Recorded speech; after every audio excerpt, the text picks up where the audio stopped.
Good morning, campers. It's another frigid day. Actually, it wasn't too bad here today. But thought we'd go over this little 700R4 here. And of course, it came without a speedometer housing. So I started doing my research and found out, I don't know if you can see it. Let me get the camera right. It is a blue drive gear. There's a drive gear and a driven gear. The drive gear is blue, so that tells me that it is 18 teeth. Okay, so then you have to take the tire size and the gear ratio. And I'll tell you the tire size here, because I forgot it. Let's see, where is it? Let's rotate it around here. Whee! Okay. 255, 35, R20s. And they came out to 26 something diameter. So then I climbed up underneath it, and I was lucky enough that there was a rear end tag under there, which, let's get the light. Maybe I can actually show you. I'm pretty sure this was a Camaro rear end or F-body, given, see if I can get the light on it, given by the fact that it has the bolt holes going through the case where one of those torque arms used to be. But anyway, if you can see the little tag hanging down there, luckily enough, that was still there. So it said 345, which I did my little spin one rear wheel, wait till the, comes back around on the tape, count the, number of times the pinion turns, all that. And it came out real close to 345, because let's face it, that's not a exact method, but hey, it works pretty good. So that told me that I needed a driven gear, which would be 46 teeth. I'll show the math. I'll put the math up on the screen. I'll show the little calculation and the chart for gears for a 700R4. Forget where I found it. I'll put the link. I'll put the link up where everybody can see it. But they don't make one with 46 teeth. They make one with 45. So I ordered one with 45 teeth, and hey, it's going to be close enough on the speedometer. As close as we can get. They don't make a 46. But anyway, I ordered the housing to go with it, and the actual driven gear, and the little clamp and the bolt to hold it all in there, because yes, it was missing everything. Okay, the TV cable on a Turbo 350, everybody calls them a kickdown cable. On a 700R, they're a TV cable. That was actually messed up by the previous owner. Let's see, where did I lay it? Oh, I think it's laying over here. They had actually mangled this cable. I'm guessing when they took it out, they got it pinched, and now the cable won't straighten. And yes, I did try to put it back in the housing, but it drags immensely. And if you know how fickle that a TV cable is on a 700R, how well that cable functions is the life of how well that transmission is going to function. So, for the cost of a cable, we're going to order a new one, because, yeah, that cable's bent, and I'm not going to chance it. We're not going to take that chance. So that little cable, we found the number And basically I had to do some digging to find out what this transmission was. Like I say, Doc brought it to me. I went by that casting number right there. Did my little internet searches. And you got that casting number. And then, let's see if the camera can see it. We'll get close. It shows a 9MXM. Okay, 9MXM comes back as a 89 four-wheel drive truck, which I've been told the K is the giveaway for that one. But as you can see, it's not a four-wheel drive truck, so somebody's definitely been in it, converted it. But yeah, so we have a TV cable on the way, and I had to send the wife to an Advance Auto all the way in Lewisburg, about 45 minutes away today, to get the correct torque converter. I went to put the torque converter in, and nothing I did would put it in there. I jiggled. I even stood the transmission up on end and tried to let gravity help me get it in there. So then I called Kevin, my transmission guru. I take him all my transmissions that that I need fixing. And he said in a 700R, you had a 27 spline converter and a 30 spline. The 27 was the early ones, and the 30 spline was the later ones. Guess which one they'd sent me?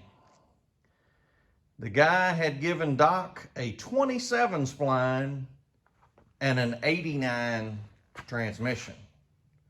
So needless to say, no matter how many times I pushed, twisted, tugged, pulled, it wasn't going in there. So now, as you can see, it's set back, turns in the pump, everything's good. So yeah, 45-minute trip to Lewisburg, and thanks to Kevin, we're back in action. And let's see, the shifter detents. Oh, I want to give a shout out to Low Car, because y'all remember when this was in the vehicle, there was no detent. I could just move back and forth, just freely. Shifter, back and forth.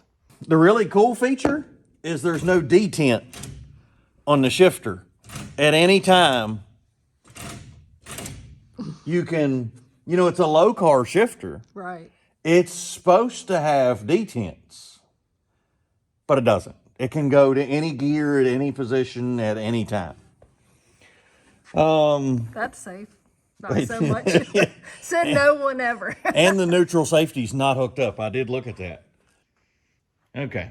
So you saw how the shifter was sliding back and forth, wasn't hitting any detents. Basically, I called Low Car, and their answer was to take the shifter, back that jam nut off, and then twist this counterclockwise until the button came up flush when it was in park position. Because when it's being held down, it means it's riding on one of the little detent cogs. And I don't know if you can see in there, but there's the little detents, different levels that ride in there. And that's what actually keeps your park, reverse, drive, overdrive, all those positions. So yeah, that was actually helpful. And in the process of troubleshooting that, we did find another problem with the shifter, because it still just didn't want to work right, even though he told me how to adjust the knob. We broke this jam nut loose, which it's a 15/16, and you only got to turn it a quarter of a turn because it's just a jam nut. And then you want to spin the whole shifter counterclockwise to come up out of the shifter mechanism. And what that does is leaves basically what I can describe as a lawnmower throttle cable. I'll find a picture online and insert, because I hate to break this apart now that I've got it adjusted and working right. I hate to break it apart to show you, so I'll find a picture online and insert it. But what they had done, because you can see that's not going down the transmission tunnel. Like the transmission sits right now, that tall shifter's not going in there. Now, my logical mind tells me to take off these 4 bolts and take the shifter off. Well, evidently, whoever worked on this before, I'm going to say it was the same mechanic, decided that they were going to break this jam nut loose, spin that shifter out, and then they were going to jam this cable. Remember I said it was like a lawnmower cable? It's a metal sheathed cable. Jam that up against the transmission tunnel housing the whole way down the tunnel of the vehicle. So basically it bent the cable and put a kink in it, is part of the reason that it wasn't working anymore 100% smooth like it should. But we got it. I kind of worked on it a little bit, got it straight. But just a shout out to Locar. I had no idea that all their shifters are a lifetime warranty. So if you have a Locar shifter and you can send it back to them, they will repair it and send it back to you. So if I had not got this one working, if I wasn't able to get the detents working, I would have gladly taken them up on that offer, even though I didn't buy this shifter. I didn't buy the vehicle. It's not mine. They were going to work on it. I was just going to have to pay shipping. So, yeah, shout out to Locar. That sounds like a pretty good deal to me. I had no idea. I've used Locar for years and had no idea they had a lifetime warranty. So, but yeah, hopefully tomorrow, well, let's see. I have a shipment of speedometer gears coming in. I would put the mount on, but a 700R takes metric bolts. And my stash of metric bolts is not the most complete in the world, so I will be going to the Ace True Value hardware store after church tomorrow to get some bolts so we can put this in, because I want to bolt this up to the engine, slide it in the housing, and then